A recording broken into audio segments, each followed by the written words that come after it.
So, profitable business, I was also talking in terms of monetization. What we are seeing right now in current PropTech sector, uh, all of them are raising funds or some are on the bootstrap front, but there are very few ones who are converting their business into a profitable one.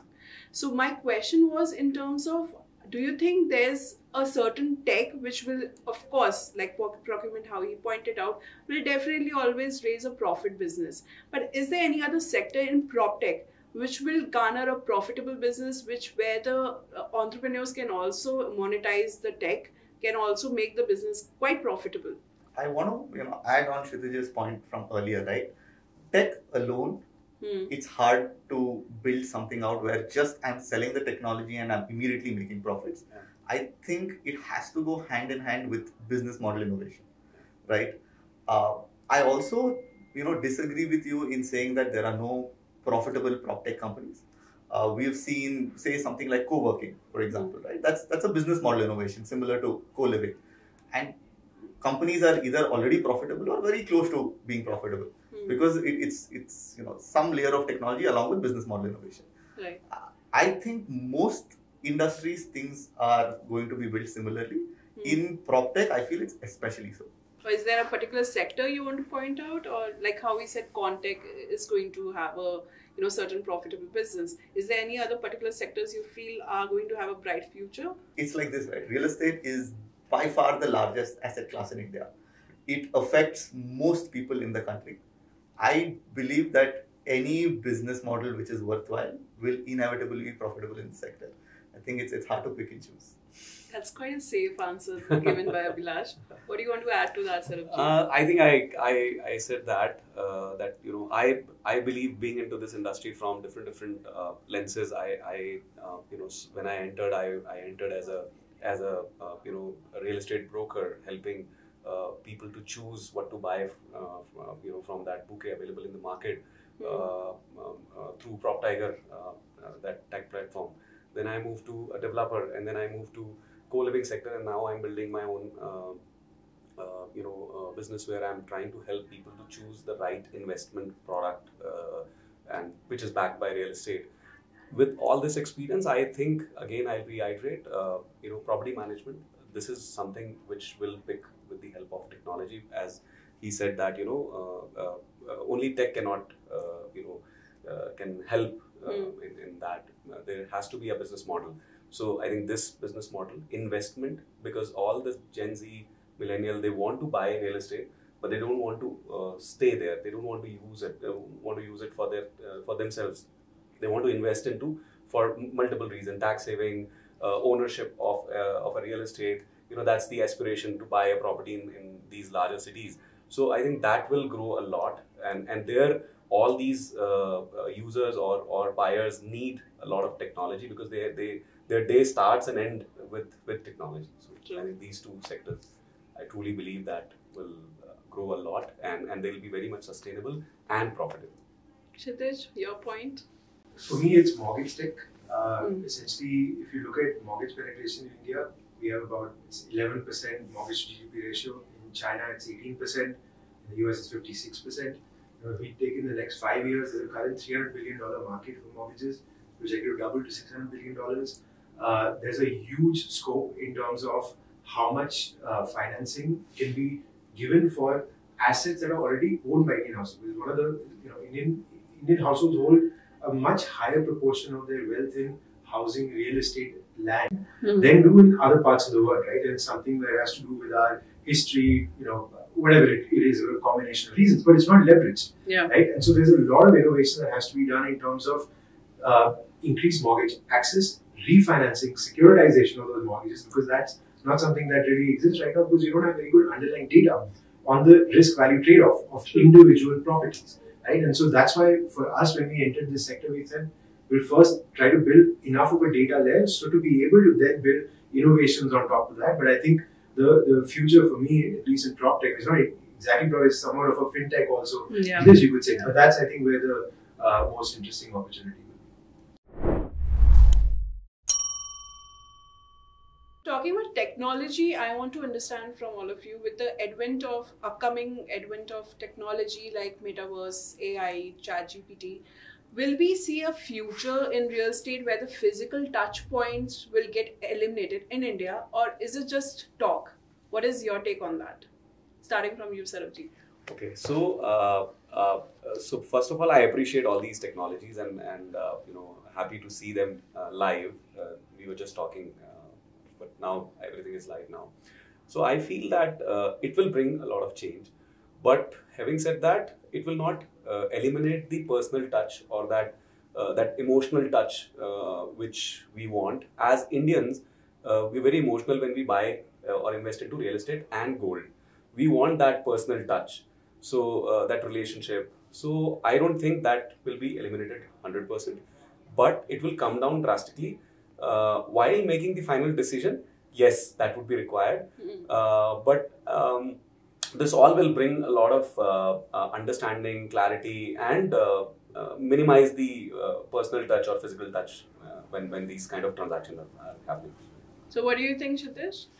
Yeah, I mean, I think the complete elimination seems impossible. Even in the US and all these markets, it doesn't happen, right? I mean, there's institutional brokerages, good quality, reputation. Some of them are unicorn, in fact. Tech-enabled brokerages, all that.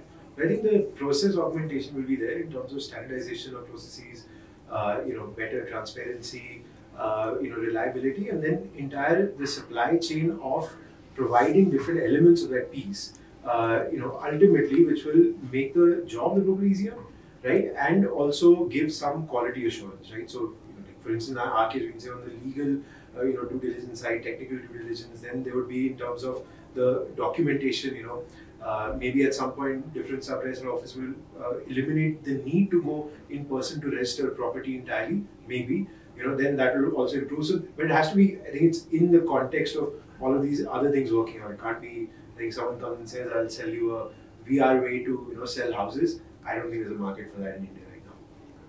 I kind of echo what both of them are saying. See, buying a house in particular is usually the largest purchase made by a family, especially if it is a house that they are looking to live in, where it's not an investment. People need to have a touch and feel. Worldwide, we are not at a stage where people are buying virtually. That being said, as I mentioned earlier, currently developers are still just selling homes on a brochure. Yeah. So potentially virtual reality, augmented reality, where you could maybe have somebody do a walkthrough of what a fully built up structure will definitely help the sales. But in terms of fully built out properties, I don't see it being completely virtual in the near future.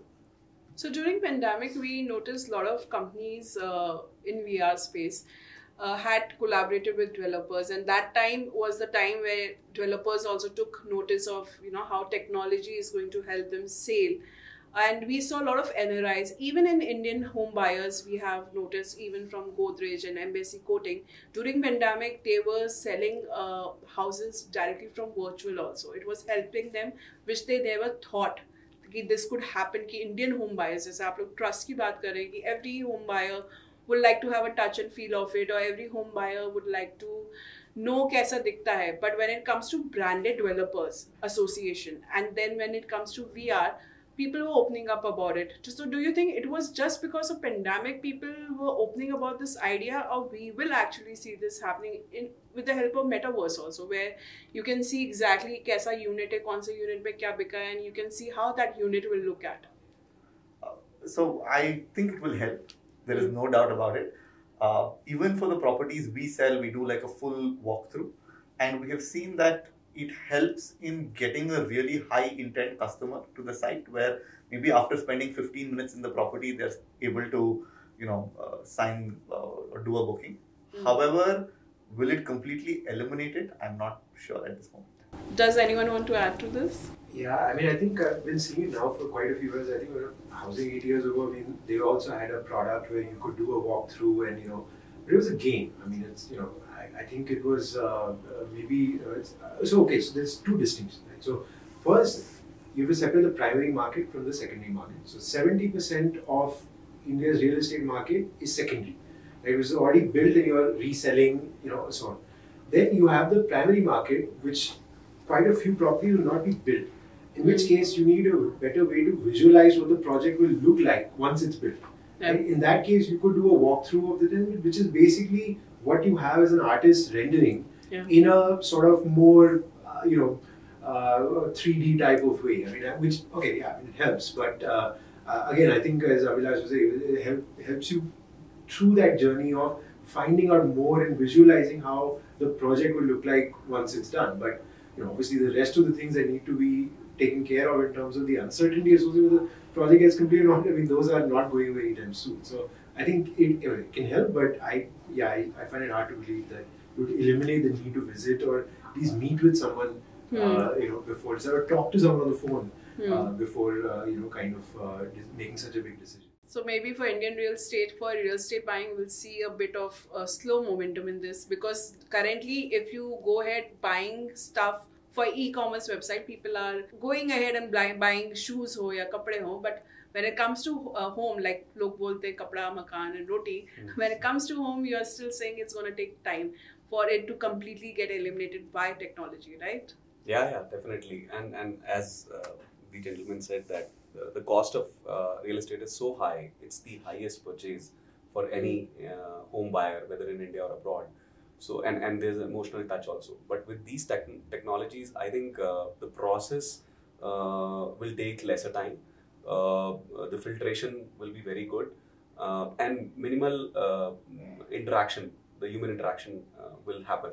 Yeah. But that also will take some time.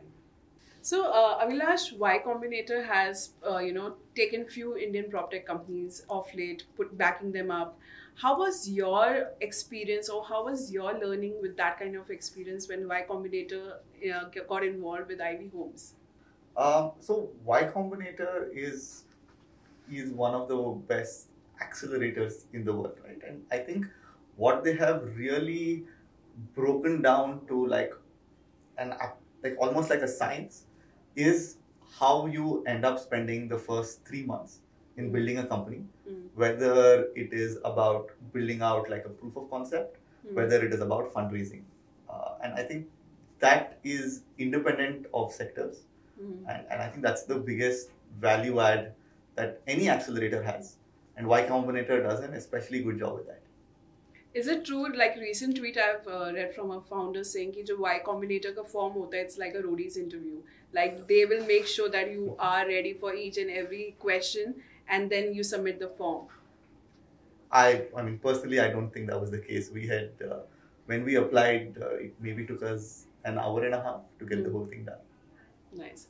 And Kshitij, InfoEdge has backed you.